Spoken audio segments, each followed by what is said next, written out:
Americans. Welcome to Amalgamation Addresses the Nation 2020. I am so excited for this. We have been debating this for quite some time of how would we do it, would we do it, things like that. And we're going to do it. Fuck it. We're going to do it. And I am joined by, from North Carolina, Brendan B.K. Kennerly. BK, are you feeling real patriotic today? I am. We have the first debate tomorrow night. Gonna actually go early vote tomorrow after I get off work with my lovely fiance, because we have early voting here in North Carolina. I don't know if y'all have that in Illinois or not. Yeah, I believe we do. I think you have to like register for that, right? Not here. Like, you just have to, as long as you're registered to vote, you can go early vote. And for our county, in Beaufort County, there's only one spot to do it. And it's actually thankfully, it's in our city, where it is the one spot in the county. So, which is super convenient and nice for us. And like, it runs for like 2 weeks before the election, essentially, that you have the window to early vote. If not, you got to do the absentee or day of. Yeah, so I actually took off work for the day of. In Illinois now, I will say this, Governor Pritzker actually made it a holiday in Illinois, a paid holiday for employees. I think it's up to the job to actually decide that, because like it's not on my list, but like I know my aunt, she was like, "Why are you working?" And I was like, "I don't know. Because I always do until they tell me that it's a national holiday and I don't have to work election day." That's a whole thing, too. That should already be a holiday, hands down. It should be. If you really want voter turnout, you should make that a national holiday. You really need to put more emphasis on voting in general, which we'll get into later in the show. But so I was sitting there, and my dad, who's recovering from knee surgery, doing really well, and he was like, we were over at my grandma's. That's where he's been staying while he's recovering, and we had my grandpa's birthday, and my aunt was there, and they asked, like, "Hey, so what do you do on election night?" And I was like, "Probably working, going to vote, obviously, either before or after, depending if my shift changes or not." And they were like, "Oh, well, if you can get off, do you want to like come out where my aunt lives and just have some drinks and watch the election together?" And I was like, "Yeah, I do." So I went into work on Monday, and I was like, "Here's a vacation day." And he was like, "Do you need it?" I was like, "Yeah, it's a voting day." And he's like, "Well, you know, you can, like, even if you're running late to work, we still pay you. Like, even though if you're running late to work." I'm like, "Oh, I know. But I want to enjoy this day. Hopefully I get to enjoy." God, if it goes the wrong way, I'm going to be fucking pissed. But anyway, before we dive super into it, let me let you guys know where to find us. Of course, find us on Twitter and Instagram. It's at AMNationPod. If you're over there on the Twitter at AMNationPod, make sure you go to our main Twitter page. On the pinned tweet is the YouTube link, so click that. Otherwise, just search Amalgamation Nation on YouTube. That works as well. Facebook.com/AMNationPod. We're on all your podcast platforms of choice, including Spotify, Google, Apple, etc. Just search Amalgamation Nation. And make sure you join the A Nation today.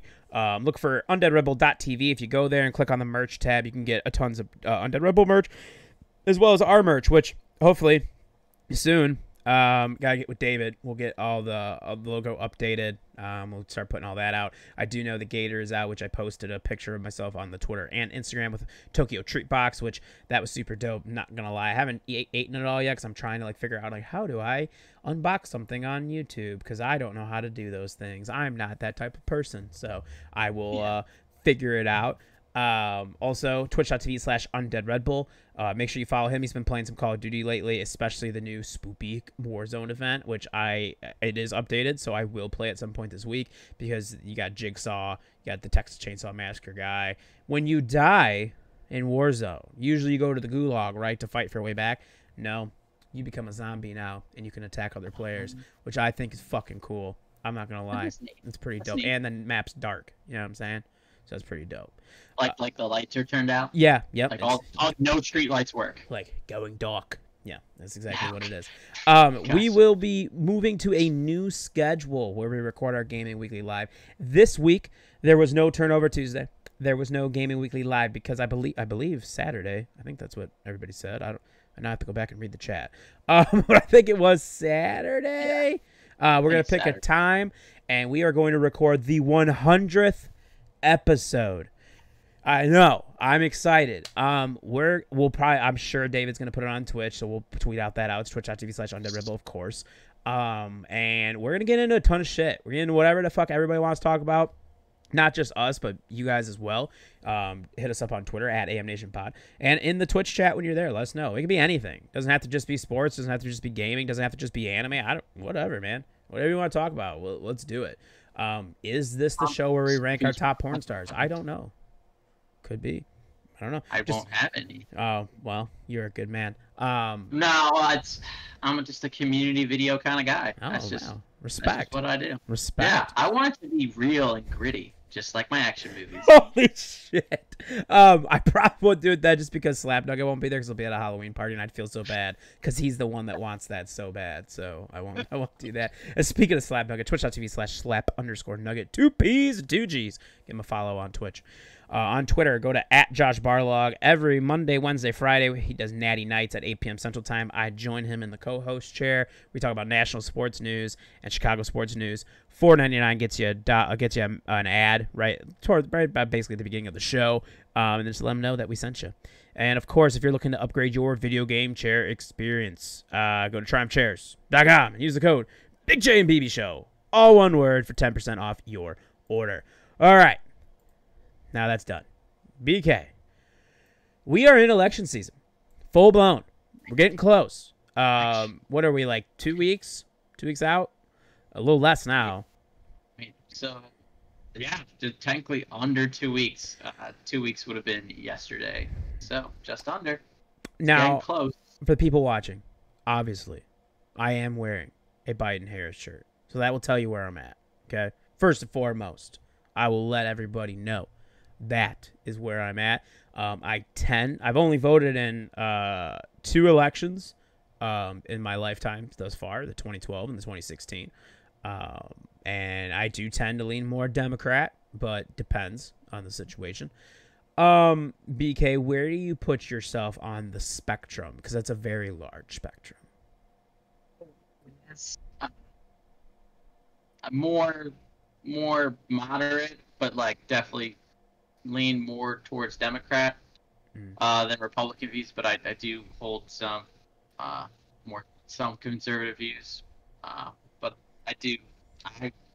when I first registered to vote, 18 years old, high school, before we graduated, they handed out the stuff to register to vote if you were old enough. If not, they kind of told you to hang on to it and wait. And registered at that point Democrat. I left the Democratic Party shortly before the last election, and I think if people like knew me and talked to me, and I think you knew, I'm kind of anti big business, more like I just want to break them up.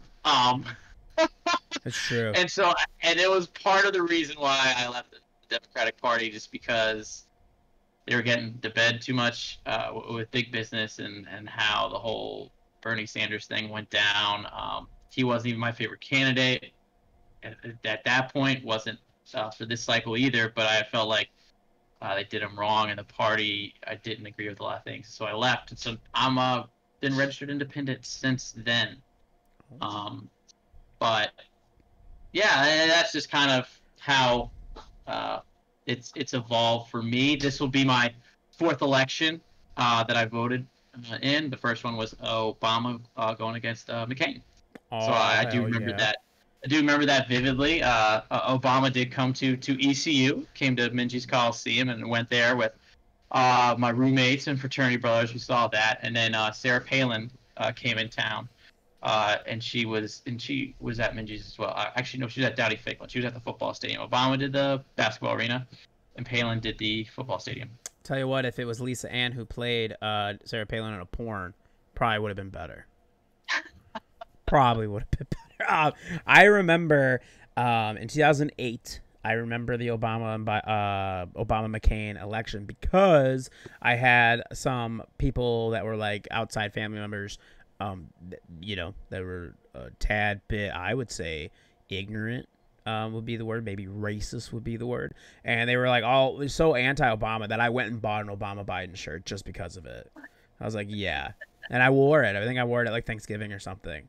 So I was just like, no. You gotta make a statement sometimes. You gotta make a statement. So we're gonna cover a lot here. We're gonna cover obviously the candidates. We're gonna get into Joe and Donald. We're gonna get into that. We're gonna get into why we believe voting is important, because it is.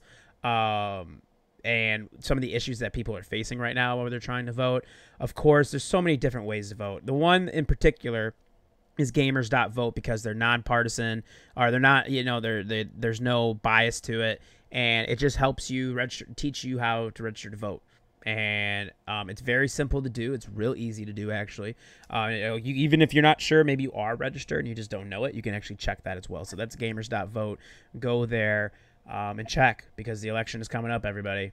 And let's vote. Also, if I think a lot of places, even if you're not registered, like, you know what I mean, like you're late, you just decide to go there and you're like, I want to vote, but I don't know if I'm registered. A lot of polling places will work with you. Just bring your driver's license and all that, and they'll work with you. So let's do that. Let's get into what tomorrow night. If you're listening to this, it would be tonight, is the final debate between Joe Biden and Donald Trump, 9 to 10:30 p.m. Eastern time. For me, not so bad over here in the Midwest. For BK, a little late. Just 9 o'clock. Like, come on. Just at least help us out a little bit. Give us 8:30 as a consolation prize, just to make us feel happy. It's like, at least you tried. God. Yeah, exactly. That's fucking rough. I mean, I'll be completely honest with you. The first game of the World Series was last night. I was watching it, and I fell asleep watching it. It's just, and it just happens here on the East Coast, just with the sporting events ending a little bit later. And sometimes if you had a really long, stressful day at work, and then you had to do some stuff when you got home after work immediately, and then you just kind of sit down, you eat, and you start watching the game, and all of a sudden, you fall asleep on the couch. Yeah, 100%. And I don't think I'll fall asleep tomorrow night, because I'll be drinking soda pop, like I am tonight, and keep the energy up.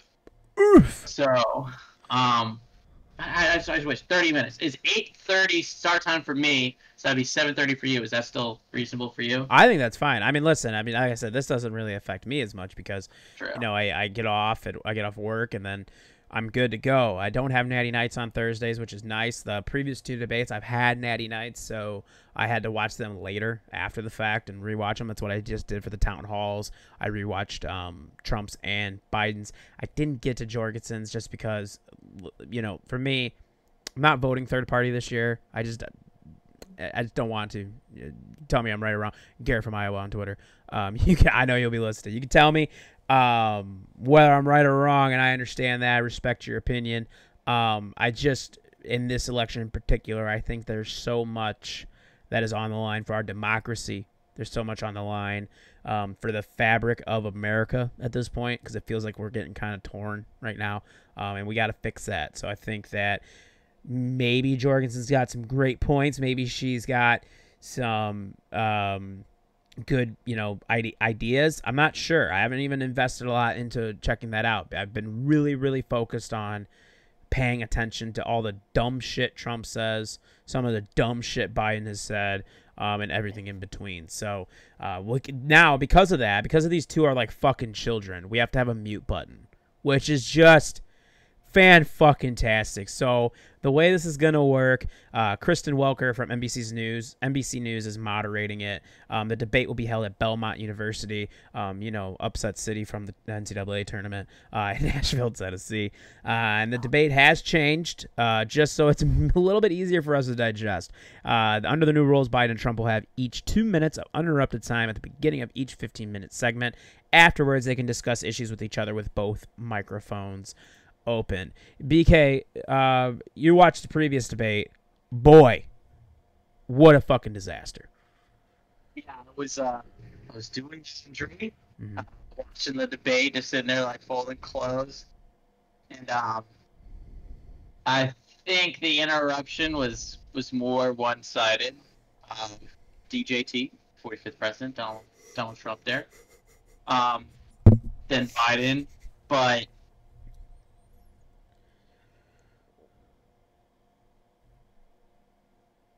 he eventually got underneath Joe's skin, mm-hmm.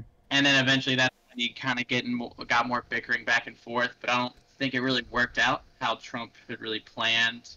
He didn't really come out triumphant from that, at least in my opinion, with the whole bickering thing, because he, like, you're not smart, don't talk to me, don't say anything smart, blah, blah, blah. It's like, all right, I mean, come on. Like, it turned into personal attacks, which I get.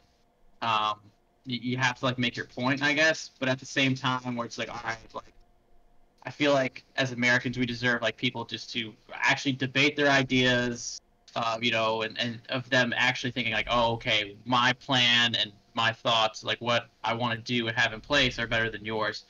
And we didn't get that, and I think America was upset as a whole, and that's why you're seeing these rules that are being introduced. And Trump's camp said they were more favorable to Biden, which was because he can't jump in and start saying stupid shit.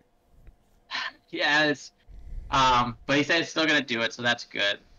Just because I think we do need a second debate. The town halls were interesting, I guess, just from a historical perspective, because we hadn't had that in a little bit, in the whole TV rating clash or battle royale, like who would win the TV ratings. And do you think DT was a little upset with Biden winning those ratings so much?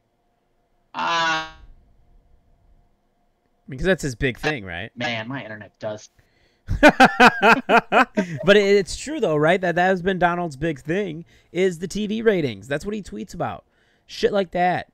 And for Joe to have a higher rating, what now you can interpret that how you want, right? Was it more people wanted to watch Joe because they were more interested in what Joe has to say? Was it because they just didn't want to listen to Donald? They already knew the whole Donald with him attacking Joe and like all this stuff. You know what that worked for? His radical base. That's what it worked for. It didn't work for moderates or people on the fence that don't know which way to lean. That it didn't work for. And if he believes he did, I mean, he was tweeting out that he won and shit. And I'm like, I don't know what the fuck you watched, because I watched, and that was not a win in any way. No, and I work with quite a few conservatives, quite a few Republicans, and a few of them we actually have like healthy, conversations, and I respect their views, and some of them respect mine. Some of them don't, but that's just life. And they were like, yeah, they openly admitted, like, Trump didn't win. They're like, kind of sounded like a jackass. Yeah.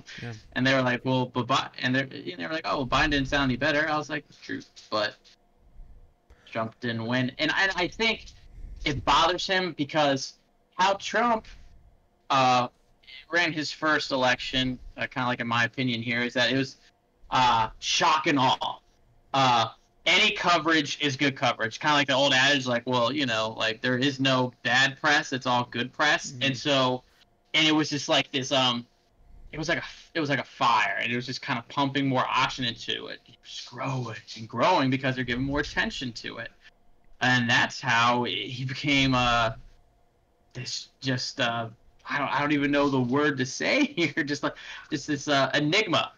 I feel like that's just something that I personally didn't see coming. I don't think a lot of people did. I don't even think a lot of the Republican Party even saw it happening at first. And when he beat down Cruz, then just continued. It was like, oh wow. But like part of it, to wrap up my point here, because I'm so boxing, is that he needs TV to talk about him more, and so that's why I think he wanted that win, because it's.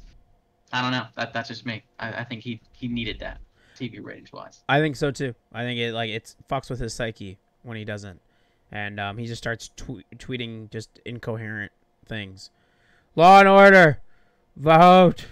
I can't. That's why we have the new retweet function on Twitter now, and it's a little ridiculous. Yeah, what is that? So you go to retweet, and then it goes automatically to where, like, if you want to, like, quote retweet where you put like, you know, your thoughts, opinions, etc. Damn, so you forth. are right. It did do that, didn't it? Yes, it does that now automatically because Trump said he was retweeting things and didn't mean to. And same with like for the same with headlines. Sorry, and that's why they have like the whole headlines thing. If you retweet an article, they give you Twitter gives you a little prompt, says, you know, to kind of read more into the article more. So they've made these changes. Interesting. Because there's a lot of fake shit out there, you know. I think that's the biggest thing. Yeah, it's and I want to make this this note real quick here is that I know there's a lot of things going on here with the internet and, you know, in gaming communities and sports communities everywhere where it seems very not inclusive and just inviting everyone in. And so, like, I think Ryan and I really want this to be like a conversation. Like, yeah, like, you know, I'm gonna be completely honest. I'm gonna vote for Biden Harris. You know, and we know you are as well, based on sure anything like that comes. But that doesn't mean we will, you know, shun Trump voters and everything like that. We'll respect your opinion. We may not agree with it wholeheartedly, and we might get upset and passionate, and it's because we do care. Yeah. And we do want you to feel included and to be able to talk about this stuff, because, in my opinion, if we can't have a good, like, open conversation, and yeah, it's like your family, you're gonna get in spouts every now and then, and even friends, like, you know, gonna piss off each other every now and then, but you still have to have this conversation with those people that challenge you, because that's how you grow as a person. Yeah, 100%. I think that's super important, to where, like, you have to get uncomfortable in your views every now and then, because that's how you grow, when you kind of get challenged. Does that make any sense? Yeah, 100%. I think and you've seen this in a lot of different communities where the line is drawn is like hateful and hurtful shit and stuff like that. That's not tolerated in anywhere. It shouldn't be, of course. Yeah. Listen, I respect such a hard word when it comes to Donald Trump. It really is. For a lot of things that he says, the rhetoric that he invokes. So when I get somebody that comes to me and they say, well, I'm voting for Trump, and then they don't want to give me a real good reason. Yeah. They just want to give me the reason of, well, they're conservative. Well, that isn't really going to get anybody anywhere. You're siding with a party just to side with a party, and that is a fault in the system, and that is not how this is supposed to work, which leads me into this. BK, why do we vote? Why do you vote? Various reasons. Just because vote because we have that option as Americans to actually have meaningful elections, elected officials to represent you, me, we, in moving this country forward to becoming better and continuing to evolve with the times. And so that's why I personally vote, and I think everyone should vote. I guess, when people say, like, well, I have the right to vote, and I also have the right to not vote, and I'm like, well, I guess you are technically correct. Like, you do not have to be forced to vote. Yes, you are absolutely right, and technically that is against the law, just getting someone to forcibly vote. But I think you just should, just because it's part of your civic duty. It makes you an American, like, kind of like to your core. It's like, for me, I feel like it should be ingrained in you to want to vote and to inherently be political. Just because that's, like I said, I think of that as American, is, you know, putting your voice out there, debating, and voting at the end of the day. Yeah, 100%. It is your civic duty. There are people that have fought, sacrificed their lives for your right to vote. My biggest thing is when people tell me their vote doesn't matter. Here's where it does. I understand what you're talking about on a presidential level because of the electoral system. I'll tell you right now, I believe the electoral system is broken. I don't think that I think the weight of it is too heavy. I think it needs to be fixed. How we go about that, I don't know. but I do believe it needs to be fixed. But however, there's more than just the presidential election, right? There are senators, there are representatives, there are treasuries and mayors and all the governors and all this stuff. Is it Ballotpedia? Is that the site? I want to say that's the site. That when you look up you can look up your area and it will tell you exactly what's going to be on your ballot. Do that. Ballotpedia.org. There it is. And I used that a few days ago because my brothers, which let me tell you, I mean, this is how I know that people, because listen, every 4 years they fucking tell you it's the biggest election of your life.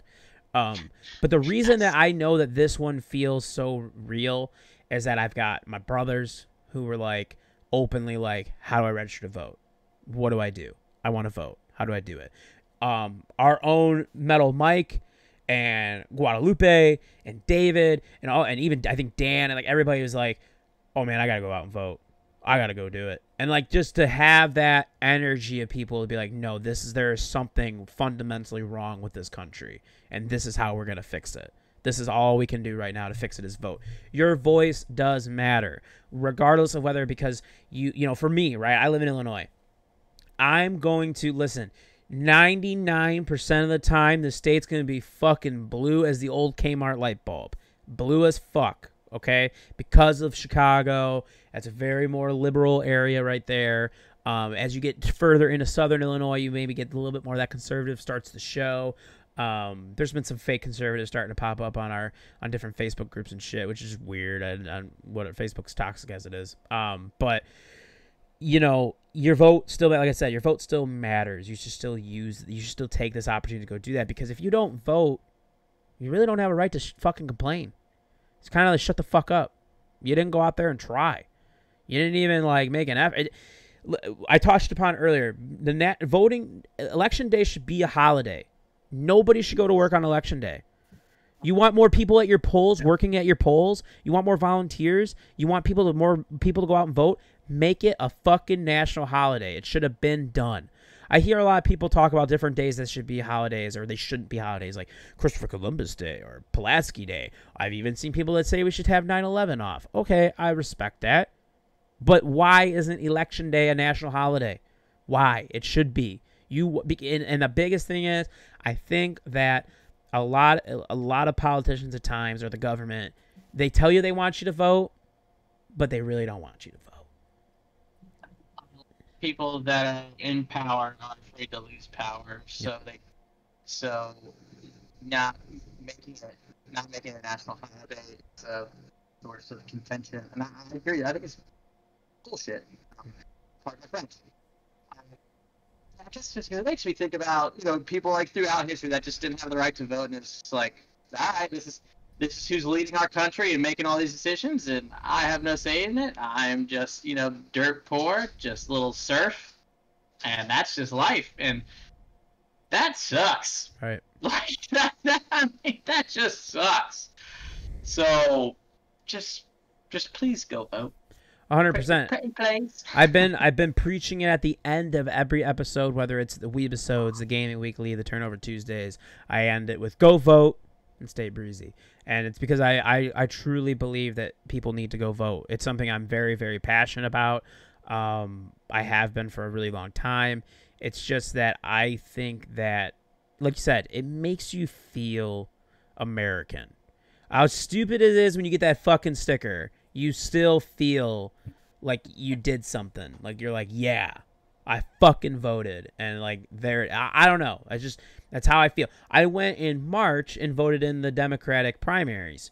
Had to vote for my girl Tulsi Gabbard, obviously. Dude, Tulsi, let's fucking go. But I went and I was like, this is great. Cool. I enjoy, I don't know. The argument to me that's always made me mad is my vote doesn't matter. And that always bothers me. Because I think you should use that. You're given the right for a reason. Use it.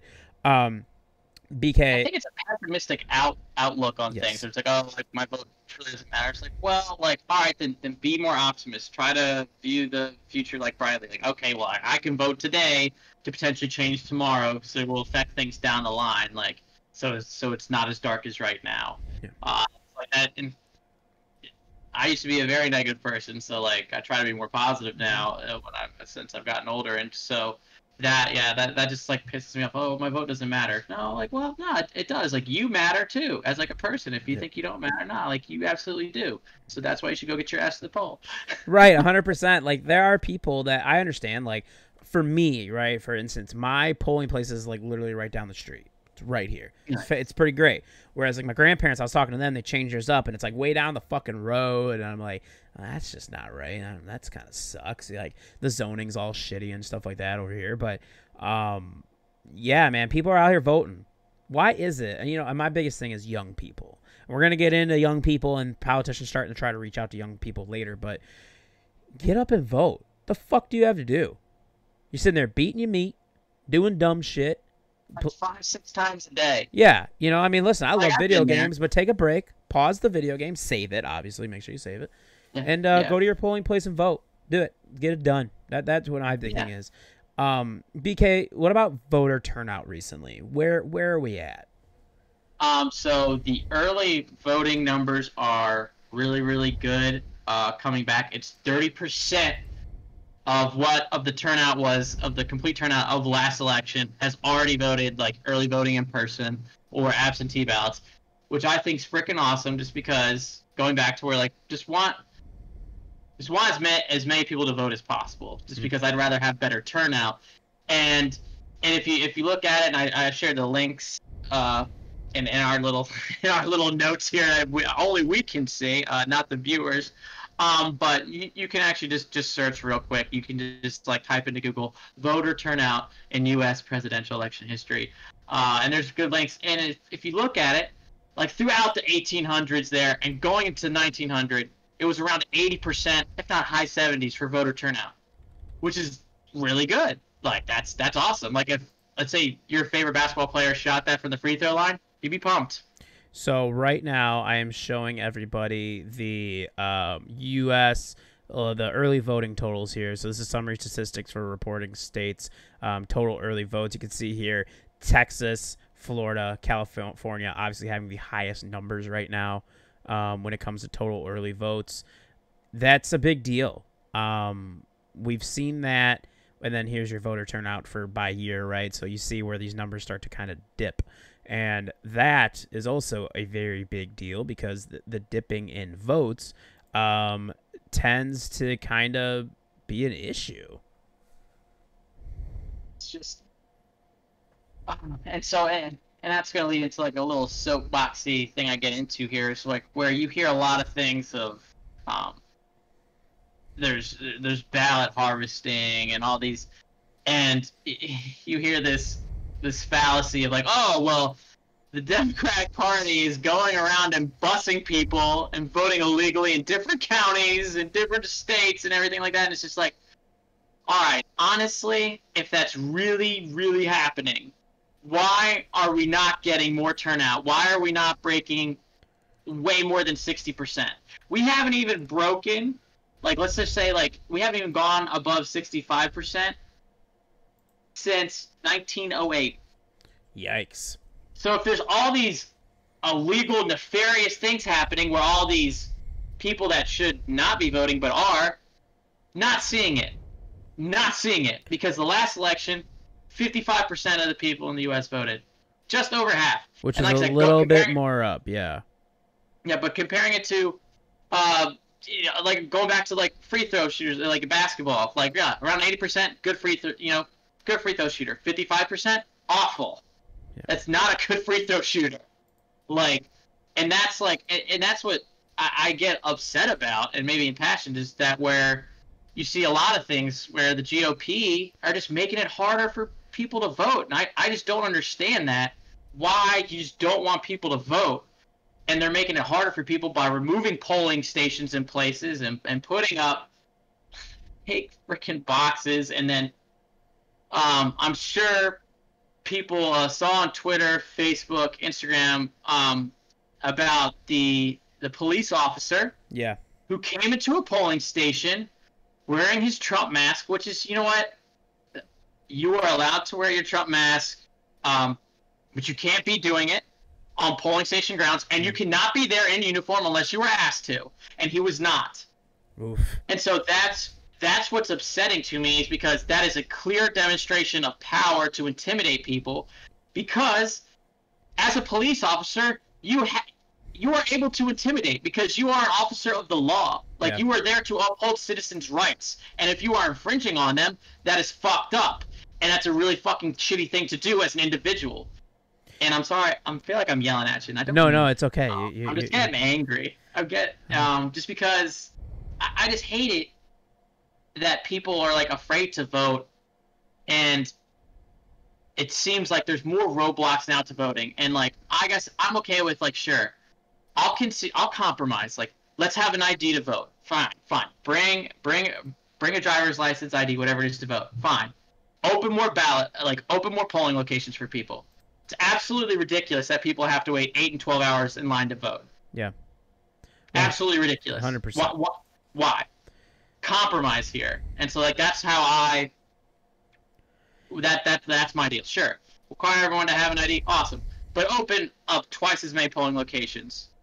And that's kind of my point with making it a national holiday, right? If you do that, you're giving more people time that they're going to be paid, obviously, and then they get to go and volunteer and do these things at the different polling places. You'll have more volunteers, means you have more workers, which means you can open more places, and you can get through this in not 8 hours. Listen, I've never had that. Mine is like an in and out process because there's not that many people right here. So it's like at our polling place, like boom, boom, I'm done. Hello, say hi to the neighbor. See ya. I'm out.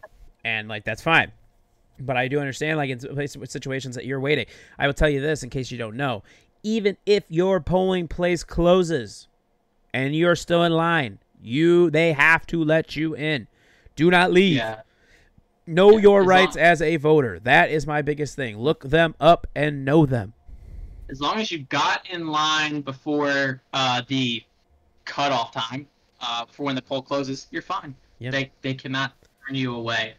So do not worry about that. So just be informed, people. And I guess I get this too, because I wasn't very political, when I was younger, and I guess I got older, more curmudgeon-y. Yeah. that I got more passionate about this, and so I hope that this comes across that it's not always the most fun stuff to read, but it's also like the news. The news isn't always fun to read every day, but at a certain point you got to be like, darn, I probably need to read the news. Right. That's something we're gonna get into when we debate here. We're not really a debate, but we discuss the two candidates. But before that, I just want to point out, like, if you're looking at the early voting, right, and the absentee ballots, around 30% of total number of people that voted in last election have already voted this year. That's awesome. That's great. You're seeing a lot of people, even though the pandemic is a thing and everything, they're out there to vote, and they're passionate. And a lot of them leaning towards Biden. A lot of the numbers indicate that he's already be at 271 of the electoral votes, and that's still with 144 left to just kind of be like, they don't know where they're at yet. I mean, it's pretty insane. And obviously, do what you want with the numbers. I also will tell you this: if you are someone that is on the fence and you don't know what to do, and you're like, well, I don't have to worry about it because Biden's got a great lead. Listen, Hillary did too, and she lost. All the numbers were telling you that it wasn't going to happen, that she was going to win, and it didn't. So don't ease up on it. Get your ass out there and vote. In Texas, the state currently leading the early count vote. They have more ballots, and even I think the percentage is like dead centered, right, between Biden and Trump. I think that was the polling, so it's not actual voting data yet. Yeah. But yeah, like the polls that came back. Yeah, it was today, if not yesterday, the New York Times Siena poll. Deadlocked between Biden and Trump in Texas, which is that's a big deal. Well, I mean, those were the states that you saw a lot of people that were, whether they were volunteers for the Democratic Party and going out and making phone calls or emails or whatever. Those were the two states in particular they were focused on because they felt like they're so close to flipping Texas and to flipping Florida. Yeah. It's pretty crazy. People have. Sorry. Oh, no, go ahead. More people have voted this year in Texas so far through early voting and absentee ballots than the number of people that voted for Donald Trump last election. Wow. That's crazy. That's legitimately wild stuff. So yeah, because all right, so let's see, ballots been cast 5.3 million in Texas. Donald Trump had 4.7 million votes for him in Texas last election. So that's hopefully that puts in perspective for everyone how important it is. Your vote counts. 100%. I think that good and bad, this election has lit a fire under people. I touched upon it earlier. Like I said, the rest of the A Nation crew and, other people that I've talked to, my brothers and other people, they're just like, they're so focused on like, I have to go fucking vote. I feel impassioned by this. I cannot do another 4 years of this. There is, and it will lead us into this, there has been, listen, whether or not you're conservative or liberal, I honestly don't care. I lean more liberal, but I think I have some views that maybe go to the right a little bit. I think it's okay to be, wherever you're at, and to be, like you touched upon BK, and be able to have the conversations with people, respectful conversations with people. And, you do have to be challenged to an extent. Your views should be challenged. That is kind of the point. It makes you think. But like what we've seen from this, that is what I'm going to emphasize a lot during this, is this is a president of the United States of America that goes on Twitter and retweets shit that's not even fact-checked. Oh, let's talk about this fucking, I don't even want to, this fucking Osama bin Laden, the whole, it's a hoax, blah, blah, blah. You're the president of the fucking United States of America. Do you know how disrespectful it is to those SEALs that risk their lives to go in there and take out Osama bin Laden? Do you know how fucking ignorant that is? Do you know how fucking ignorant it is that the president of the United States sat there and called dead soldiers losers? And why would they want to serve this country? Shit like that. Republicans, hear me out. Your group, right, tends to be really military heavy, and they, love my country and all those good things. You have a president that represents your party that shits on a lot of that. But it's okay. No big deal. Fuck it. It's cool because it's Donnie. Fuck it. We're just letting it ride. That's not okay to me. When a president of the United States does these things, it's not right. You are held to a higher standard. You are not Donald Trump, the fucking dude from The Apprentice, right? You're not. You are Donald J. Trump, the president of the United States of America, and you are a disgrace. A disgrace. Other countries are laughing at us. Laughing at us. That's wrong. That's not right. Now, listen, I believe that there are certain things that he did in these 4 years that worked, right? He helped continue the economy growth that Obama and Biden started at the end of theirs, coming out of that awful recession that we got put in during the end of Bush. Awful. And I mean, really bad. And they really, towards the end there, it started to rise, and Trump grabbed it, and he was able to keep pulling it. Great. Thank you for that. Prison reform and stuff like that. He did work on a lot of different bills, trying to get bills passed with people, bipartisan, to get prison reform fixed and things like that. Great. I'll give him that. I believe he increased like the pay for military members and veterans and stuff like that. I believe that is the case. Good things as well. But then there's things that he didn't do well, right? The attack on climate change and using it like it's fake. Well, that's not okay. Obviously, the elephant in the room, the giant fucking fumble, was COVID-19, the pandemic.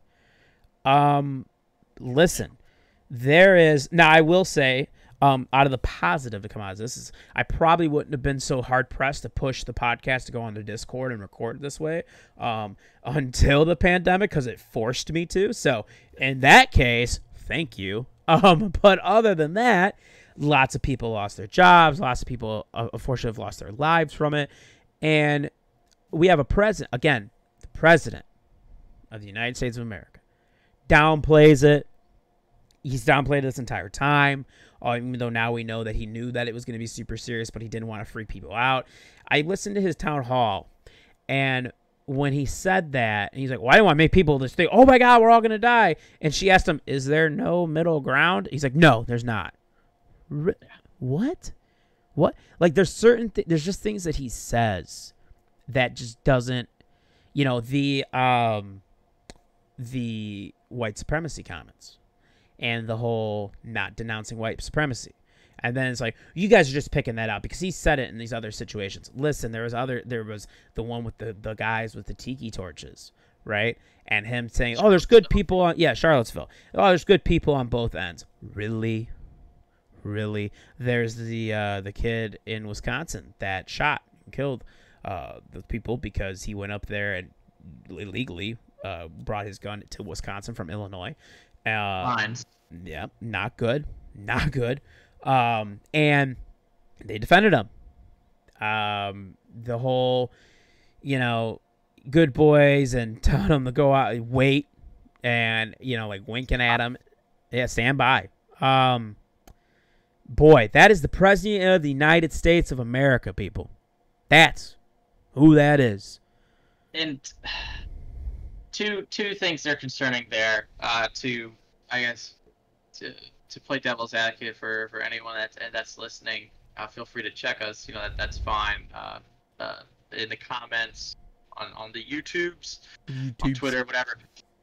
Okay, so yeah, because I watched that live, and I remember he was asked about the denouncing white supremacy thing, and he didn't. And then yes, I understand it was a day or two later he went on Fox and did. But why at the time did he not do it? When more people were going to be watching on the national stage, why did he not do it then? And some people's comebacks like, oh, well, he's denounced it before. Why does he have to denounce it again? Okay, my counterpoint to that counterpoint. It's a campaign. You're constantly repeating yourself. You are pitching yourself. You are a salesman. If he's a businessman, he's used to making sales pitches and being repetitive. That's what you have to do. You have to drive things home. And it sucks that you have to keep saying that, but it also sucked that Barack Obama had to keep defending his birth certificate after you brought that up a billion times and it was proven that you were lying about it. So I do not feel bad to a certain extent that you have to defend yourself about that. And the fact you couldn't do it on the spot when more people were going to be watching says a lot about you. And then telling the Proud Boys to stand by and everything like that, they were doing freaking backflips on Twitter, Facebook, and everything. So, and I'm not, and you know what? I don't like Antifa. Right. Cool. Like, I don't think a lot of people like Antifa. Yeah. But they don't like the extreme of it either. It's okay to say both suck.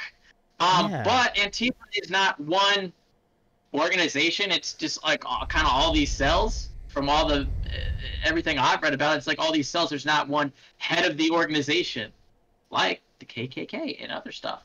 And also, why have like instances of like white nationalists, like murders and crimes? They've risen underneath. They've increased in frequency under this presidency. So like, there are many things to consider here. Now you could say it's a blip. That's fine. You know, it's a 4-year. If he gets another 4 and they happen to keep increasing, you know, then I feel like you have to be like, well, all right, well, you know, he is leaning into it. Like, just at least admit it at that point. It's hateful rhetoric that he spews, and or that he doesn't denounce. But that was part of his. I think that was part of his plan. Like when I said he was running forward with the TV ratings and all that, he was bombastic. He was loud. He was divisive, and that made him memorable. And I think people really latched onto that because we're in a very hyperbolic society and everything like that. I was like, oh, we're like, you can always be on screen. You have to exaggerate everything. And so people really latch onto that. Pow. And he, in my opinion, and you touched on this a little bit earlier, is that he doesn't have respect for the position of President of the United States. You need to be held to the highest standard in the land. Yeah. Bar none. I do care that you are the president of the United States. I absolutely do care. You need to act better than me. You need to be smarter than me. And you need to have the smartest people around you. You need to take in all the information, kind of cool all the heads, control all of the, kind of get them to get along, cooperate, and do those things. And the fact that he doesn't do that, he just denounces a lot of science. And I tweeted about this today, and it really pissed me off.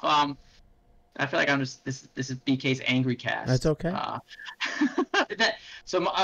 Full disclosure, my mother works for the Census Bureau. She has for over 30 years. She's a statistician, and my dad is a physicist. He is a scientist. And Trump has really made a war just on science. I was to say, he just shits on you then. Yeah, and it really upsets my dad, and so it's going to upset me a little bit. But it's just where, for the most part, yeah, there will be outliers in the data set, obviously. But for the most part, scientists do not have an agenda to scare people for no reason. Yeah. They run tests. They look at the data and they say, oh, okay, things are trending this way, like global warming, climate change, all that stuff. Like, all right, this is bad. And they've been saying it for a long time. So I guess it's upsetting where other people project their biases onto, the scientists. Like, oh, no, they have an agenda. Well, it's like, well, no, they actually don't. These are, the raw numbers. They're running these. They're saying, this is concerning. We should do something about it. Yeah. I don't know, man. It's just frustrating. That's what it is. Yeah. You have a president who, everybody that well, we voted for Trump because we thought it'd be different. I understand. Yeah. I get that. 4 years ago, I remember Facebook likes to give you memories, right? And we're in election season, so it will be 4 years ago I posted this, and I'm like, boy, Ryan really didn't want. 4 years ago, Ryan didn't know what side he wanted to vote for. That's rough. I think a lot of Americans were in the same boat, right? Hillary, everything was coming out with the emails at Benghazi, and it was a shit show. And then Donald presented himself as something different. He was going to drain the swamp. He's going to do all this. And then he hasn't. He's actually made it murkier, and he is probably the biggest gator in that swamp. It's pretty fucking gross. And then I get people that then tell me, well, he's not a politician. So, what does that matter? He's still the president of the United States. I have to hold him to this standard that is expected to be met, and I hope exceeded. That is what your role is as the president of the United States. And don't get me wrong, we're going to get into the problems with Biden too, because I think there are some. I think if you don't believe there are some, you're just really got the blinders on and you're going full steam ahead because you just don't like Trump. And that's okay. I get it. I mean, I don't like him either, but you have to understand who you're voting for. And I think what just astonishes me is that people can look at the last 4 years and what has been coming out of this man's mouth and still think, yeah, fuck it, we'll do it. We talk about, I know I sent it to you and then you tweeted earlier, and it was about how Joe Biden's tax plan, and that Joe Biden's tax plan is going to tax people that are 400,000 or higher. That's who's going to get hit with it more rich people, not me, not you. All right, most people listen to the show, not us. So, and then you get fucking Joe Random with his Trump banner and his fucking Oakley sunglasses on and his chin strap goatee, telling me, God, he's gonna tax the shit out of us. Is he? Because it's not me that's getting taxed. Sorry, it's not. I'll give you the argument. I understand people saying, well, if the businesses get taxed more, they're either A, going to leave, or B, they're not going to be able to hire as many people. Okay, well, here's the problem. You have these corporations, right, such as Amazon. Let's use Amazon. That's the good one. That's BK's favorite. So, I know. Yeah, I know you do. So there's Amazon, right? Jeff Bezos, his bald, shiny head running the place. They don't pay a lot of taxes, motherfuckers, in case anybody didn't know that. Okay? When they sign up and they bill you, and you've noticed over the last, I would say, 5 years, a fuck ton of Amazon warehouses in your area. The reason being is that Amazon strikes deals with those cities to bring them there in this set amount of jobs, and they don't have to pay taxes while they're there. So Jeff Bezos, that's why he has so much money, right? That's why when people talk about it and it's like, well, they earned their money. I understand. Listen, I'm not full on take their fucking money away. Fuck them. It's fuck them for being rich and doing their thing. No. I do not feel that way in any way. But the reality is you need to be taxed fairly for what you make. Whatever I make, I have to be taxed fairly for it. Just like as Jeff Bezos should be taxed fairly for the billions of dollars that he makes. That's just what it is. And if you don't like that, that's sorry. That's just fair. That's how this country's going to run, is taxes. Well, you brought up such a fantastic point with, Amazon getting out of taxes, but they're bringing all these jobs. Yes, they are. But guess who's getting taxed? Those freaking workers. Yeah. Those workers being taxed, which like they should, to a certain degree, like they should because they have a job. But at the same time, so should Amazon. Absolutely. And just like for the record, so everyone knows, like I love Netflix. Do I love how they don't pay taxes? Fuck no. I love Disney. I love Disney movies. I love the MCU. I'm a big Star Wars fan. Do I like how they avoided paying taxes? Fuck no!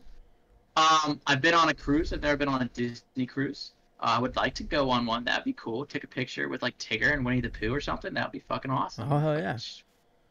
Woo, tits on ice, as P2 says. Do I think it's fucked up how they run a different flag as like terms like to where they don't identify as an American ship? It's like Bermuda or something like that, so they can avoid taxes? Nope, that's fucked up. So, and I guess like that's just my point. I don't want, and that's why I'm a big Teddy Roosevelt fan, baby. Because he went in there, swing a big stick, and got Republican. He was a Republican, and he went in there and busted up big business. He was a more progressive Republican, which sounds weird to say. It does. But so just go read more about Teddy Roosevelt. I think people would really appreciate and like him, and because he was a very different political candidate at the time, almost similar to Trump, very, very bombastic and loud. That was his personality, and so I think people could relate to that a little bit, and to where I view it is, and I'm not even a big, huge union guy, as you know. I think we talked about that on P2's Bachelor Party. It was you, me, and Dan. We were getting into I think unions do need to exist because they do need to protect the worker. But at the same time, the government needs to hold these corporations in check, so we can help encourage other small businesses to open. And so it's not just one person owning all these these corporations making these billions of dollars. Mm-hmm. So like there needs to be a balance, and I view it as imbalanced in my head, is to where like workers have less and less power right now, and it's all with the corporations, and so that's why I just big stick. That's right. With the big stick. Carry that big stick, Teddy. Oh yeah. BK, let's get into the pros and the cons of Joe Biden. Let's start with the cons. Let's start with that. So what are your cons, I guess, for Joe Biden? Career politician, and hear me out on this, because I know it's going to sound like crazy, but I'm not a big career politician guy, to be honest. And this is like a slightly small government view I have, because the founding fathers, how they intended everything is like that you actually had I don't want to say real job, but you were tending to your farm or your business, whatever it was, and that you would go, you would go meet and participate in politics. It was a side gig, a side job. You were elected to that, but it wasn't your full-time job. Mm-hmm. And so that's how I view, honestly, how politics should kind of be a little bit. Term limits. I wish there was, big term limits guy. Which I feel like, let us know in the comments and tweet at us, like, But I feel like that's something on both sides of the aisle that everyone's just like, yeah, no, fuck, term limits, baby.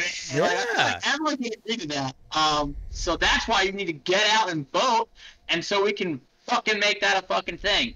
And then hopefully we would get less career politicians, like to a certain degree. We get people like fresh ideas rotating in and out of there more often. I don't know. But I'll say that as a con, and I think most people can agree with that. Just he's entrenched. Yeah, 100%.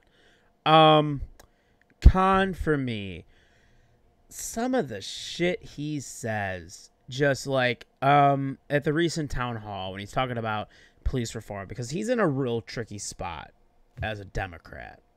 Because a lot of Democrats, you get this, you know, obviously there's a balance, right? We go from the center to the left to the far left. You know, there's the whole thing. Now, I will give Joe credit on here, though, is that he was very quickly to denounce violence during the protests and all those things. And that's against both sides. He's like, no violence. Don't fucking have violence.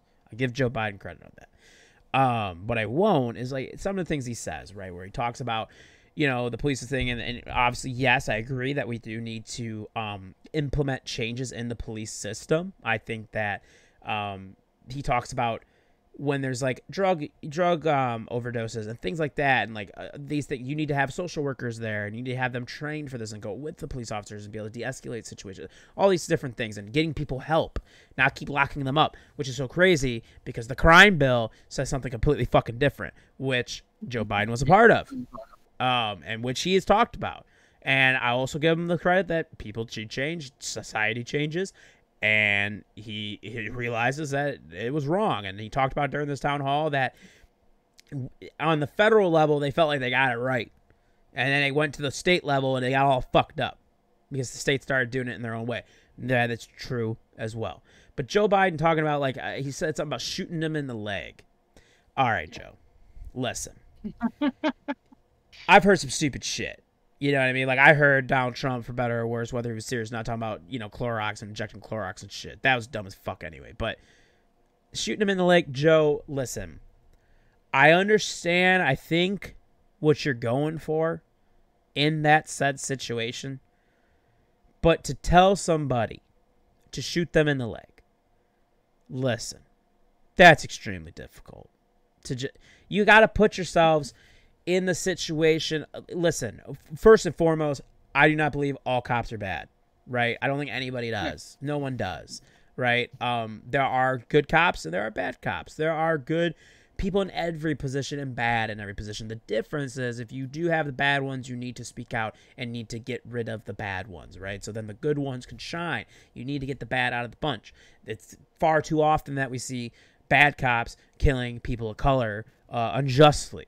In many ways. We saw that. We talked about it a little bit over the summer after the George Floyd death on here, where we discussed that, like, how fucked up it was and how we had to rally as a country because this needed to change.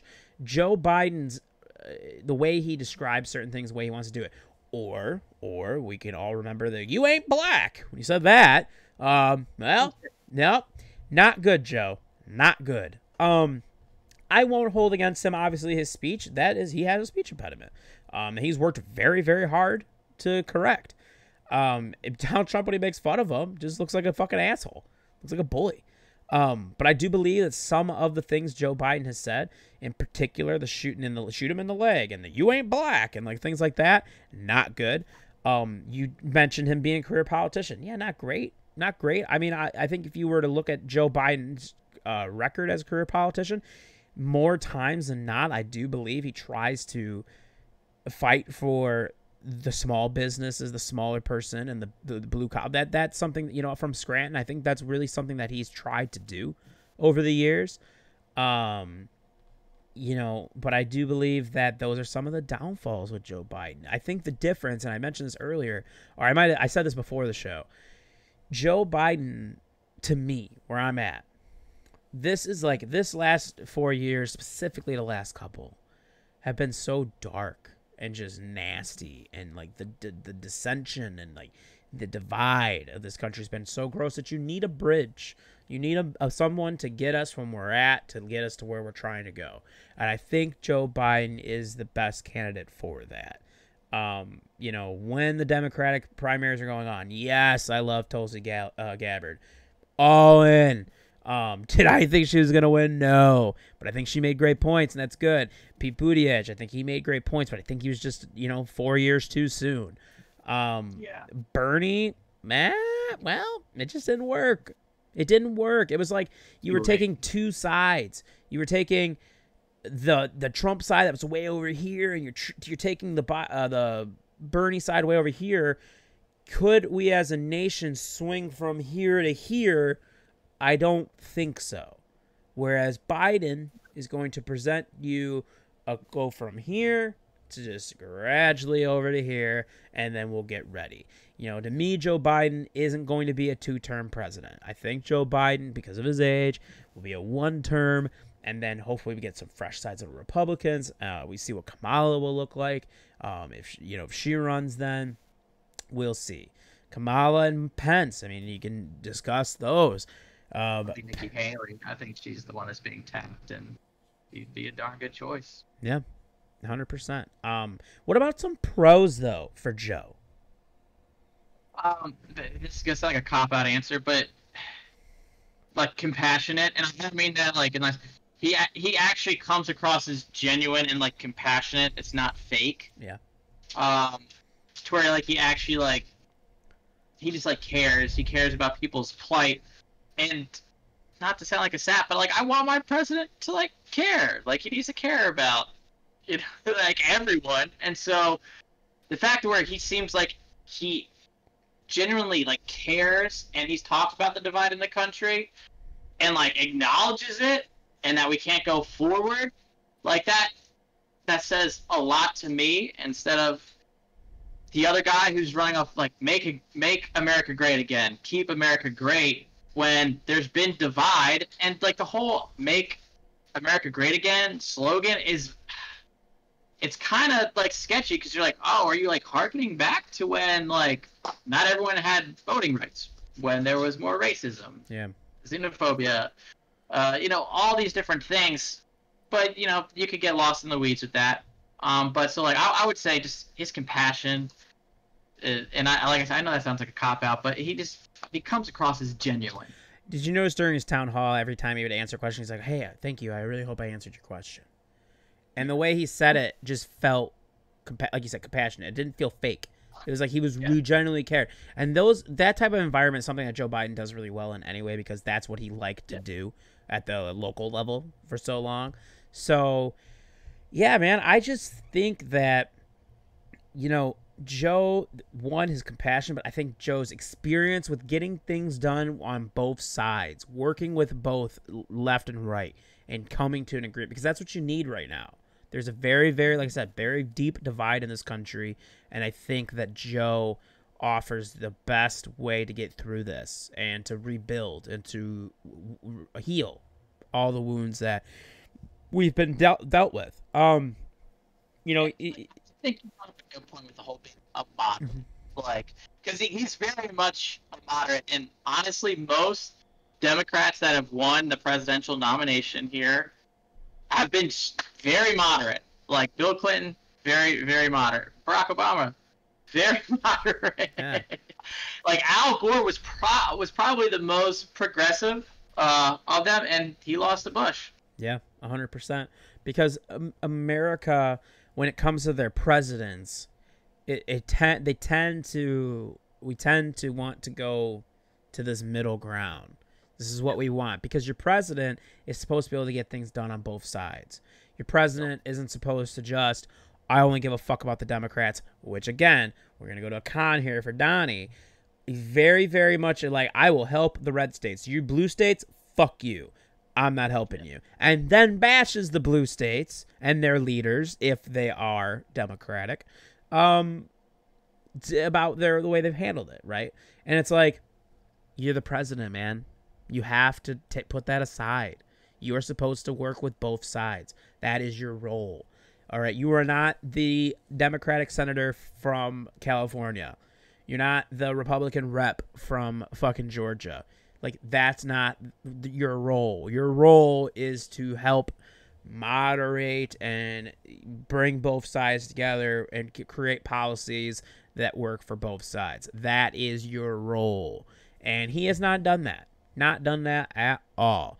So that is a big thing for me with Joe, is that I think he's very good at, he's shown he can get it done with both sides. You got a lot of people on the Republican Party that like Joe Biden. And they just I'm good with Joe Biden. I think that's good in a lot of ways. I think that is very, very good. Obviously, when you really look at politics in general, your president is just this little piece, right? Your president can only do so much. A lot of it comes from your House and your state, or in your Senate. So with that, if you have a lot of stuff that's not getting done, you have to make changes at those levels as well. And I believe that coming into this election, it looks like the Senate could swing and go blue. Which, man, if they have a blue House, a blue Senate, and the presidency, boy howdy, that's a change. There'll be wholesale changes. It'll be interesting because we haven't seen that. I don't know the last time. During Obama, right? Was it though? Was it early Obama? Maybe, because I don't think he had the Senate. Maybe he did. I can't remember now. We had Paul Ryan there for a hot minute in the House too. Yeah.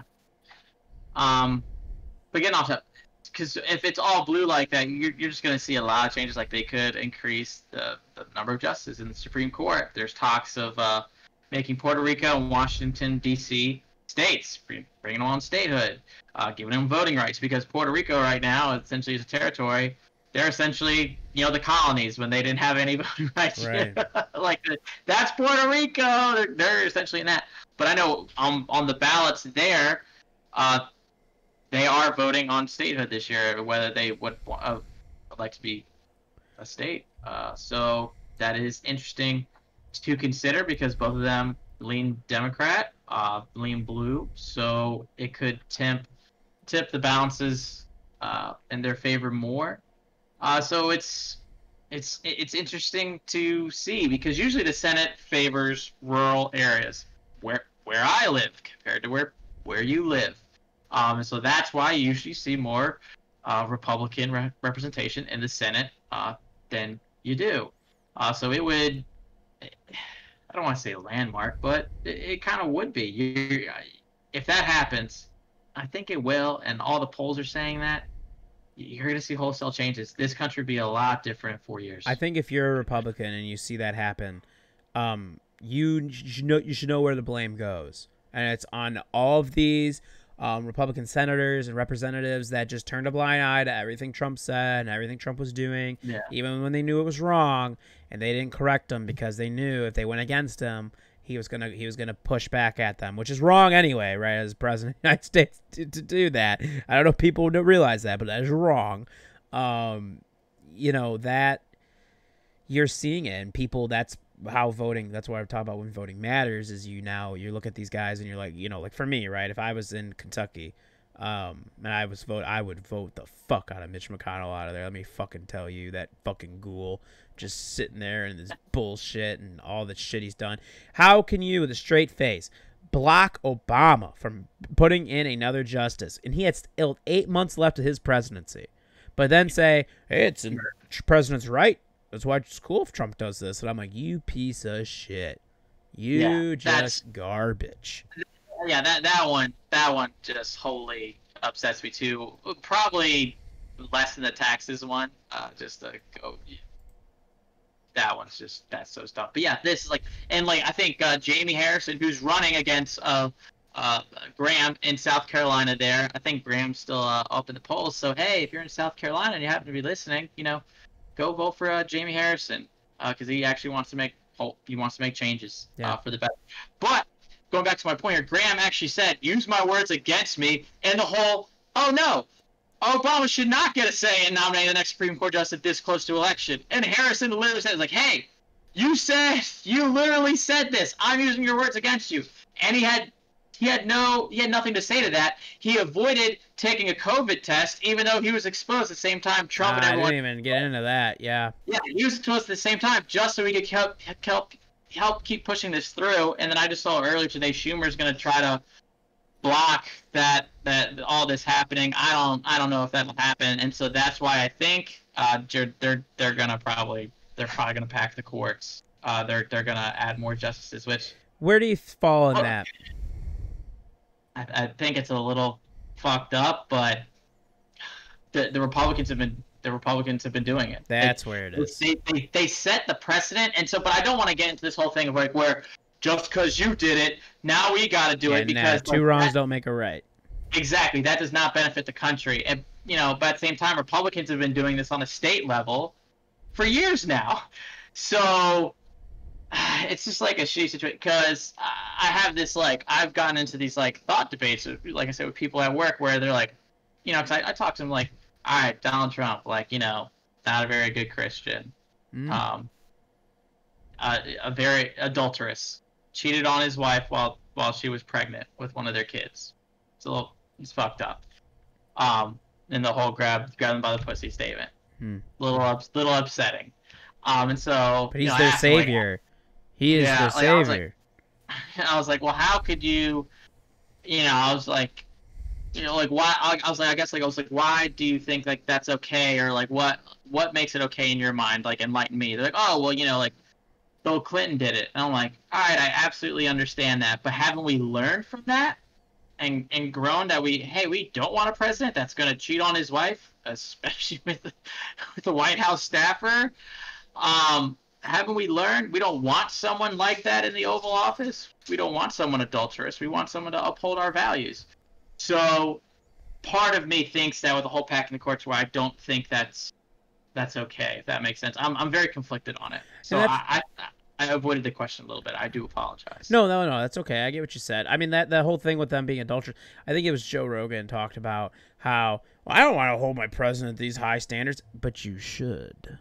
But you absolutely you should absolutely hold them to the utmost highest standard. He's like, well, we're people. I understand that. Yeah. But I don't hold a major fucking office for the world's most powerful country. Motherfuckers, I don't do that.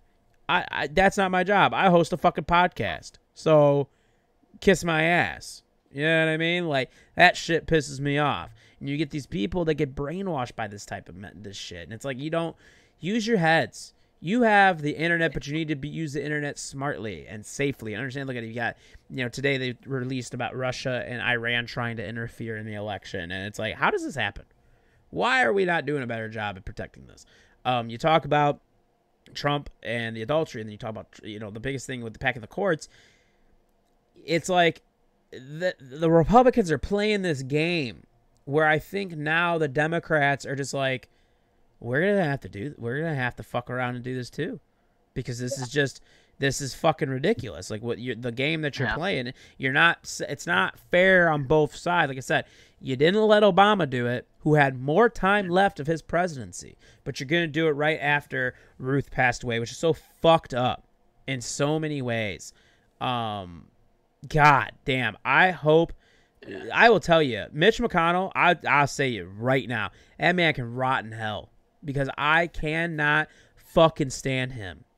Him and Trump and all Trump's little fucking buddies, ridiculous. It's a disgrace to America. That's my fucking problem. And I just believe that if Joe Biden gets in there with Kamala Harris and whoever he puts around him, they are going to be more well respected than what we've seen over the last 4 years. Yang gang. You know what I'm saying? Get my boy Yang in there. Let's fucking do it. Love some Andrew Yang. Dude, I do. Just get new, fresh ideas, and not people like Bannon, who are just huge Richard Nixon fans, who is corrupt as fuck, and then also has a lot of white supremacist leanings and everything like that. It goes back to where vote, just go vote, people, and I want to touch upon this real quick, and we didn't even have this in the notes. Mm-hmm. But when you talked about earlier Jorgensen and everything like that, I think we are both proponents of kind of throwing out the two-party system. Yeah, I believe love to have. Yeah. Like, because I think it's let us down. It's let us into this very party politics where, when we talk about people treat it like, oh, I'm a Republican, I'm a Democrat, and they treat it like it's their team, like it's Ravens versus the Steelers or something like that, or Bears versus the Packers. No, it's not like that whatsoever. Like, yeah, like I want my Ravens fans to be Ravens fans for life. I don't want you to switch over to the Steelers. You know, I really don't. But this is politics. Treat it differently because you can have views from both sides of the aisle. You don't have to be full-on Democrat or full-on Republican. Like you said perfectly, it's a spectrum. You fall somewhere on the spectrum. Yeah. And that's so you're not a bleeding heart liberal, and you're not just like this super conservative. You can fall somewhere in the middle, and that's okay. You don't have to be registered Democrat or Republican. You can be registered independent, Green Party, Libertarian Party, like. And I think that's part of the problem, is that this two-party system and just party politics just have led us down this horrible path. What do you think? I agree 100%. I think that you need more independent representation in the House. You need it in the Senate, things like that. At some point, you have to do away with this two-party system because it has ultimately failed us in so many ways. And, you know, like I said, I wish I could go out here and consciously vote for Joe Jorgensen. I wish I could. I can't. Because for some ungodly reason, this orange fuck wins. I'm going to hate myself that I didn't. You know what I mean? It's like, to this day, when I think about it, I'm like, wow, I mean, it didn't matter. Illinois was blue anyway when 2016, but, like, still, I was like, fuck. Man, that sucks. That really kind of sucked how this turned out. So, I agree. I know, I believe they have to get 15%, right? That's what the magic number is. Yep. I wish. If you could tell me that Joe Biden's going to get 60%, she's going to get 15%, and this piece of shit gets the rest, that's cool. I'm down for that. But if you can't confidently tell me that, I have a hard time. Respect to all of you guys that want to go out there and vote for third party. I agree. We need to do away with the two-party system. It's just that I, right now, am like full-on Joe Biden train. Let's get this fucker out of there, and let's go from there and see what happens. And I just think that's going to lead us into a better spot. Like I said, I haven't gotten into it. I actually started to listen to, so it's The Last House on the Left is one of the podcasts, but it's like The Last House, or Last on the Left Network, I think is all their different podcasts, and they do a political one called Abe Lincoln's Top Hat. The reason I enjoy it so much is because it's very nonpartisan, where it's really like, you know, I think they're liberals or libertarian. Oh, they're something like that. They're not liberals. They're either libertarians or they're something. I don't know. It varies. But they're more independent is really the gist. And they had her on, and I meant to listen to that, and I haven't finished it yet. And her just basically just explaining her views and stuff. I mean, it's kind of like when Tulsi went on Blaze, and she talked about her views and stuff, and I thought that was good for her because, like, you definitely, even though Tulsi is a Democrat, you really start to see, like, it's really hard for some people on both ends and then in the independent scene to get their voice and their message out there. So when you start to see other people do that, I think that's a big deal, or it's a big thing when you start to get them the attention that they deserve. Like, why isn't she being interviewed on CNN? Why isn't she being viewed on Fox News, NBC, all of those? Get her on there. Let more people see it, because I think that the two-party system is just ultimately a failure, just like the electoral system is. Yeah. Well, it's like we have this awesome 24-hour news cycle, and I say awesome like kind of being sarcastic. Mm-hmm. It's not. It's a little annoying. So like, and there's so much bullshit and fodder that they kind of just fill in. It's filler bullshit. So like, where it's like, just throw in Joe. Give her some more time. I completely agree with you. But part of the problem is going back to entrenched powers of the Democrat Republican Party. They got a lot of money. They got old money. Yeah, 100%, man. It's gross. It's really gross. Yeah. I know I didn't touch upon the fact that Trump had COVID. I don't want to. I'm not gonna get in a debate with anybody that whether they believe it's real or fake news. That's stupid. It's fucking real. All right, there's people that have died. I know people that lost family members, things like that. Just so when the president acts like an asshole about it, I just like, you know what, you're just a piece of shit. It's just another con. It's just another list of the con section of Donald Trump. His con list is far too fucking long, people. Use your heads. We're gonna end on, I guess it is lighter news, but like BK's gonna get a little upset here, but that's okay. For the right reasons though. AOC was on Twitch. She's playing Among Us with popular streamers, trying to get to the people, get young people, and explain to them how important it is to vote. All that good shit. I knew immediately. One, shout out to all her moderators. Fucking A-right. Because you're able to clear out all that bullshit I know they had to see. That fucking sucks. Second, I knew that I would go on to articles and see just a ton of stupid, hateful comments for no fucking reason. Now, my big thing here is with her playing on Twitch and playing video games and stuff, which is actually really wholesome. Like, a lot of it I watched, and I was like, this is fantastic. This is so good. Like, I know there's the clip where she kills Pokemon, and, like, she's like, oh, are you okay, ma'am? Are you okay? I've got you. And then she just died. She's like, it was an honor. It was an honor. Thank you. And I was just laughing. And, I'm like, I honestly enjoyed the shit out of it. I thought it was great. It was just, it came to a real personal level. And, like, people forget, hey, not all politicians are, like, 70 fucking years old and don't even know what Atari is. So, like, you have politicians that are our age, that are in our group, our age group, and they grew up with video games. So why not use that to get that young vote and try and explain to them why voting is important? I'll let you go here. No, I think it's cool. I did not watch. I probably won't watch a video of it just because, as you know, like I don't really care to watch Twitch streamers. Of course, I will watch our boys Undead Rebel and our boys Slap Nugget with 2 P's and 2 G's. Yeah. I'll watch them both because hashtag for the brand and everything. But it's not my thing. But it's a new way to engage your constituents, to engage voters, to engage people, to get them out there to vote. I think it's a cool thing because you can't go door to door.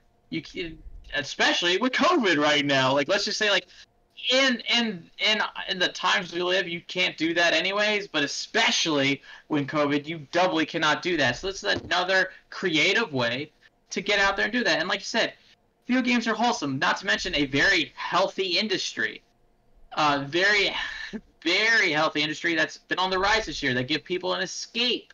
So no, like, video games are a fantastic thing for people to do. And this is where I'll go off on my tangent and rail off here a little bit, is the people that were getting upset at AOC. And Bob, I'll put this out.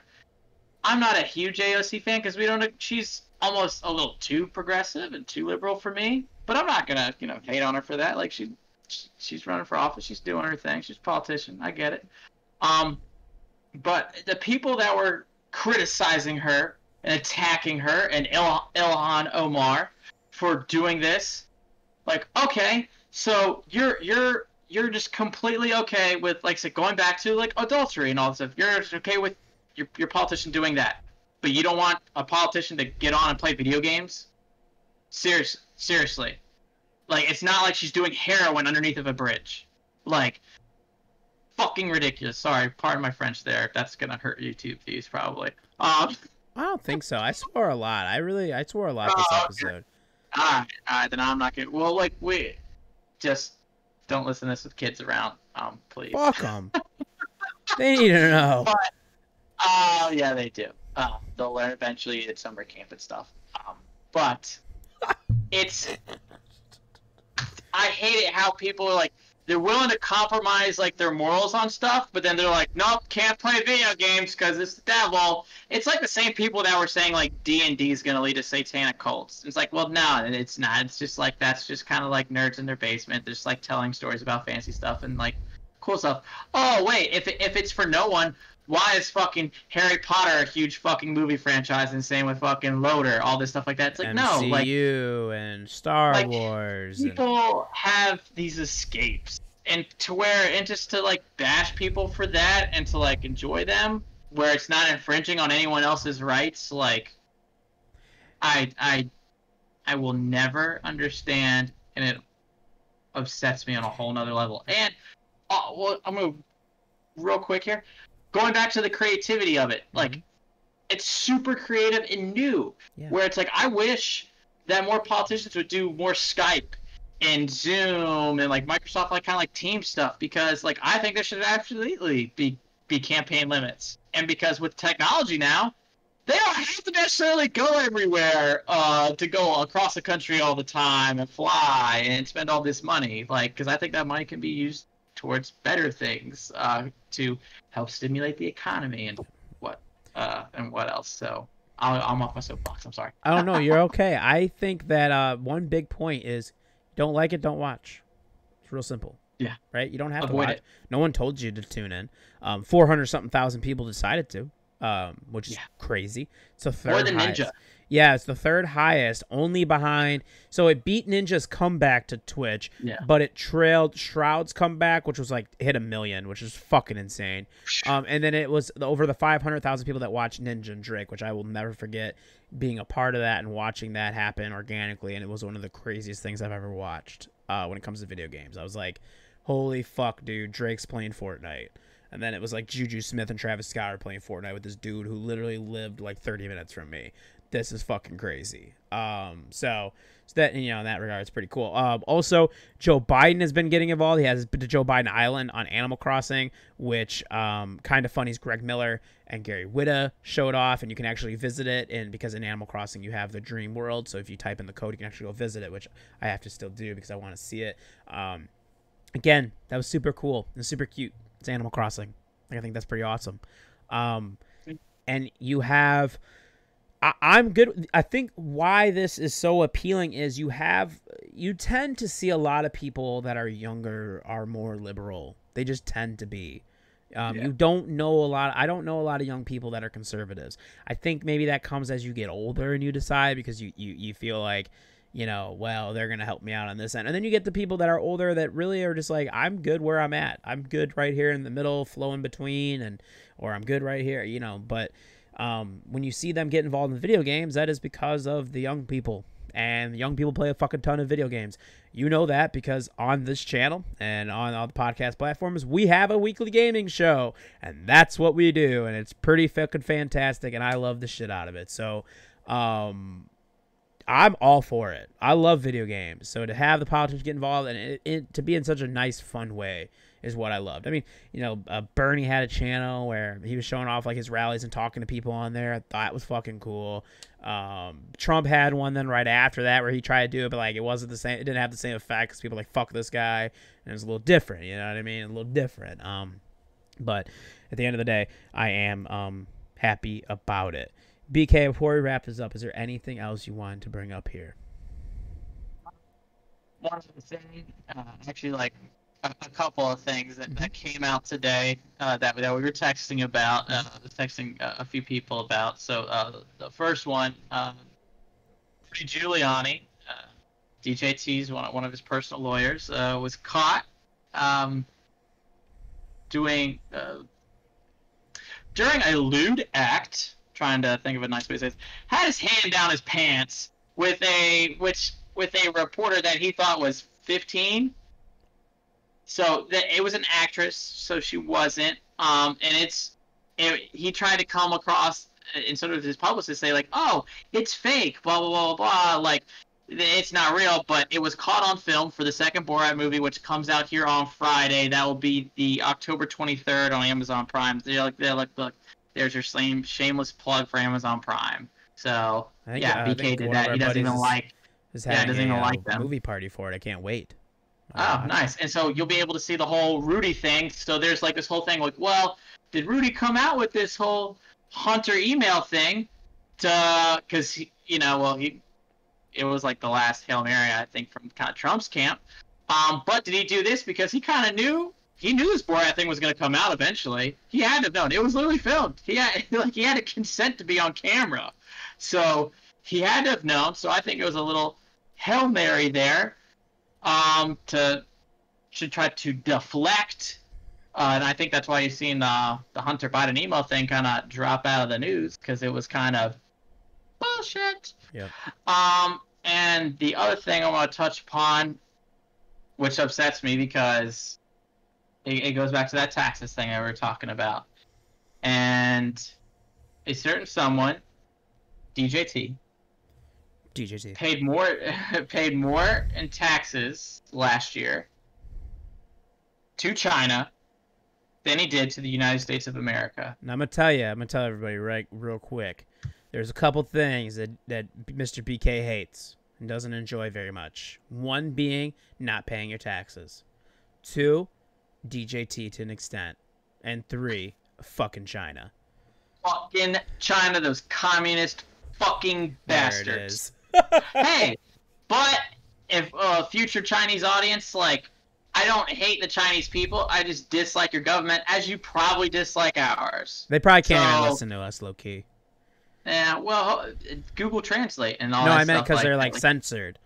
Oh, I would. Yeah, the government. That's why you get paid the big bucks. Mm-hmm. But that's what it's like. I don't have a prejudice against Chinese people. I just don't like the government at all. And so the fact is where he says, make America great again, but is paying them more in taxes and everything like that. And we talk about how it was a secret bank account. So, like, that's a little concerning if we think about it in terms of business dealings. That shouldn't have been allowed in the first place. That his children and son-in-law have been able to benefit from directly. So, sketchy. Very sketchy. And so you always hear this, like, oh, well, like, Biden's in with China. He's soft on China. What? You're talking about this guy who was already asking help from President Xi there, like, oh, hey, no, buy more of our crops. Like, I need the farmers' vote. He was really caught. It was recorded that he was asking for help, wanted them to buy more crops, everything like that, begging. So I guess, like, yeah, here's the devil's advocate. That ain't too proud to beg. So I guess it was good that he was begging. Okay, awesome. Secret bank account in China, and once again, paying them more in taxes, like, than the U.S. That also boils down to him. Yeah, I know you fucking mad. It boils down to also Trump being pretty weak on dictators and weak on bad people, like whether it's Putin or it's the Chinese dictator, Winnie the Pooh. In general. Yeah. See, there it is. Great South Park episode. It really is so. That as well will go against it too, and it's fucked up. It's fucked up. So make sure when you go out to vote, you remember those things. Of course, and anything else, BK. I feel like I've just I've had like just multiple soapboxes, and I've just been just constantly just getting on new ones every time. But I'll end on this again, just to drive home the point. Like, yeah, it's kind of obvious who we're both going to vote for. But to encourage you to just go vote, just vote. Just please go vote. I want to see the turnout number be higher than, what was it, 56%? I think we said. What was the voter turnout? 55.67. It needs to be higher than that. Like, I want to see the days of where it gets back up to like around 80%. Like, that would be fucking great. That would be awesome. I think we can all get behind that. And then, like I said, like, don't be afraid of your political views to like come talk to either one of us, to interact with us on Twitter, Facebook, Instagram, YouTube, everything like that. Because, like we said, I'm trying to drive home the point. We have to exchange ideas. We have to debate amongst ourselves. We have to talk about this stuff, because then that's going to lead to better ideas, and we're all gonna grow because we're expanding horizons. Like, I mean, like, let's just think about this. Like, I've actually met you only one time in person, bachelor party, but we hit it off. We kept talking, and it's where like we didn't even agree on everything there, but we kept talking. We've kind of hit off a friendship, and like we don't even agree, I would say, all the time. You challenge me and I challenge you, but right. I think that's a good friendship. You want people to kind of challenge you. Why do you want you do want someone to agree with you every now and then, but you don't want just like a yes man. or yes woman, or yes they, however yes they person. identify. Yes person. Yeah. Yes human. Yes. Human. So yeah, just continue to challenge yourself and grow, and do that by following us on all the social media feeds I mentioned, and subscribe and liking this video. Hell. And more videos to come. Oh hell yeah! The only reason we're on YouTube is because of BK. So, got it. Can I talk about that real quick before we start? Okay. All right. And this wasn't planned either, so I'm just throwing all this shit at you. Go on ahead. It's your show. That was my show now. Okay, yeah. Oh shit! No, go ahead. All right. But everyone that's listening, we do appreciate you taking time out of your day to listen to us on all podcast platforms, Apple, like iTunes, Spotify, whatever. I think there's another one called Trumpet. I don't know. Listen to us on whatever it is. Yeah, that one. Yeah, I don't have it. I don't know. Maybe I'll download. I don't have it either. And YouTube. We want to keep growing this channel, and I've been a pretty big bug in the ear of Ryan's for a few months now about videos. So that's why we're trying these YouTube videos. So please let us know how they look, what works and doesn't work. We would like to constructive criticism. This isn't we have like real day jobs. Like we kind of do this for fun, but we do want it to be good. We're passionate about it and we want it to keep growing. So that's why we're kind of rolling out a plan to do more videos going forward. We're going to do unboxings like you hinted earlier with the not Toy Tokyo. Tokyo Treat box. Tokyo Treat. Sorry. My apologies to Tokyo Treat and those lovely people over there and their boxes. But we want to do more unboxes going forward of stuff that we think is cool, that y'all might think is cool, that y'all might want to go out and buy and support. If you guys find anything that's cool that you think we might like, let us know. And if we got the expendable funds, yeah, maybe we'll get it. But I'm going to be doing a few Kickstarters that I backed for graphic novels and comic books. I'm going to do some unboxing of those. I'm a big Funko Pop collector. I got well over 300. Speaking of that, I opened an Amazon box today because I had a package, and I was like, oh, I got my flash drive because I got a new computer. So I was like, I have to transfer everything from the other one to this one. So I bought a flash drive. And I opened it. I'm like, why is it in such a big box? Whatever. I don't know. I opened it. I'm like, oh, yeah, I bought the 50th anniversary Mickey Mouse Pop. Didn't even know. Totally forgot I pre-ordered it. It's the Fantasia one. I was like, that's fucking cool. Nice. Yeah, 100%. But we're going to do more unboxings going forward. That's something we want to do because we want to get more content out there, kind of get the name out there. Mm-hmm. And especially here, we have a big time of the year coming up with the holidays, especially with next-gen console releases. So stay tuned. We're going to have a lot of content, and that's probably underselling it. I'm excited. I think we're probably going to be making content there like that. We probably what is every day putting it is that underselling it? It might be underselling it a little bit. I mean, listen, you're gonna get all things considered. Hopefully, each of us get our consoles on time. The Series X, I know I have it pre-ordered. I'm ready. I'm waiting for another PS5 option to go out there and pre-order it. BK, I know, got his pre-order set, and he knows when he's getting it. David, should be getting it launch day now. That's awesome. Should be getting it launch day. Myself, David, Mike, Dan, BK, we're all going to be trying. Hopefully, we're getting our Series X's on time and Series S's on time. I'm actually going to give my Xbox One S to Junior so he can play Xbox games with everybody while we're on the console. So that's gonna be super dope. Like BK said, yeah, we're looking to grow. If you are interested in editing, video editing, listen, I'll be honest with you. I just don't know how. I've watched videos on it, and I would like to. But I run out of time sometimes. So if you're interested and you want to help us out, let me know. Tweet us at AMNationPod or leave a comment on the YouTube vid below. I appreciate that.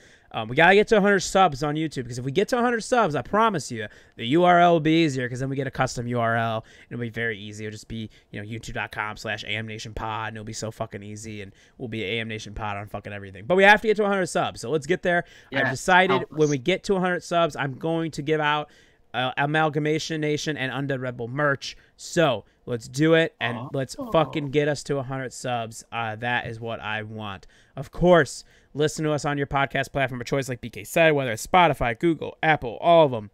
Check us out. Facebook.com/AMNationPod, Twitter and Instagram @AMNationPod. You join the A-Nation today. If you're looking for merch for yourself and you don't want to wait for the merch giveaway, it's undeadredbull.tv, and you click on the merch tab. It's got Undead Red Bull merch as well as our merch as well. Twitch.tv/UndeadRedBull. He streaming different Call of Duty, Warzone, and all sorts of stuff, but also we'll be moving to every Friday night on there, recording our Gaming Weekly Live. Twitch.tv/slap_nugget. While you're there, give him a follow as well. On Twitter, @JoshBarlog. Monday, Wednesday, Fridays, Natty Nights, 8 p.m. Central Time on his Twitter account, going over national and Chicago sports news. $4.99 a month gets you an ad during his show, and let him know that we sent you there. Of course, if you're looking to upgrade your video gaming chair experience, go to TriumphChairs.com and use the code Big J and BB Show, all one word, for 10% off your order. Now, I only thought it would be proper if I ended it with a quote, a presidential quote. So I'm gonna pull it up real quick for you. It's an Abe Lincoln quote, and let's see. All right, here we go. Most folks are about as happy as they make their minds up to be. Abraham Lincoln. Go fucking vote, and you stay breezy, America.